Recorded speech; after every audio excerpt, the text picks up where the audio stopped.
ಇವತ್ತಿಗೆ ಡಿಕೆ ಶಿವಕುಮಾರ್ ಅವರು ಕೆಪಿಸಿಸಿ ಅಧ್ಯಕ್ಷರಾಗಿ 6 ವರ್ಷ ಪೂರೈಕೆ ಆಗ್ತಾ ಇದೆ. ಡಿಕೆ ಶಿವಕುಮಾರ್ ಅವರು ಕೆಪಿಸಿಸಿ ಅಧ್ಯಕ್ಷರಾಗಿ ಇವತ್ತಿಗೆ 6 ವರ್ಷ ಪೂರೈಸಿರುವಂತಹ ಹಿನ್ನೆಲೆಯಲ್ಲಿ ಶಾಸಕರಿಗೆ ಔತಣಕೂಟವನ್ನು ಆಯೋಜನೆ ಮಾಡಿದ್ದಾರೆ.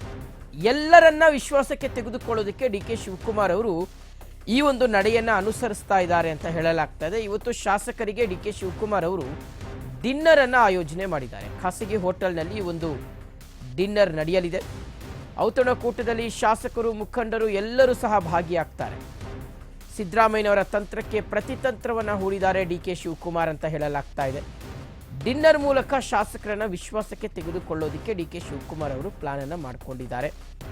ಡಿಕೆ ಪ್ಲಾನ್ಗೆ ಹಾಗಾದ್ರೆ ಟಕ್ಕರ್ ಕೊಡ್ತಾರಾ ಸಿಎಂ ಬಣದ ಶಾಸಕರು, ಸಚಿವರು? ಸಿಎಂ ಮುಂದಿನ ನಡೆ ಏನು ಅನ್ನೋದ್ರ ಬಗ್ಗೆ ಕಾಂಗ್ರೆಸ್ ವಲಯದಲ್ಲಿ ತೀವ್ರ ಪ್ರಶ್ನೆಗಳನ್ನ, ಕುತೂಹಲವನ್ನ ಮೂಡಿಸಿದೆ.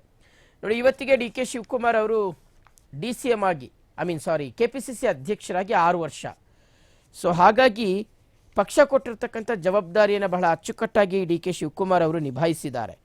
ಮಗದೊಂದು ಕಡೆ ಪಕ್ಷ ತನಗೆ ಮುಂದಿನ ದಿನಗಳಲ್ಲಿ ತಾನು ಅಂದ್ಕೊಂಡಿರ್ತಕ್ಕಂತಹ ಒಂದು ಸ್ಥಾನಮಾನಗಳನ್ನು, ಅಧಿಕಾರವನ್ನು ಕೊಡುತ್ತೆ ಅನ್ನುವ ಒಂದು ವಿಶ್ವಾಸದಲ್ಲಿದ್ದಾರೆ. ಸೊ ಹಾಗಾಗಿಯೇ ಇವತ್ತು ಶಾಸಕರಿಗೆ ಡಿನ್ನರನ್ನು ಆಯೋಜನೆ ಮಾಡಿದ್ದಾರೆ.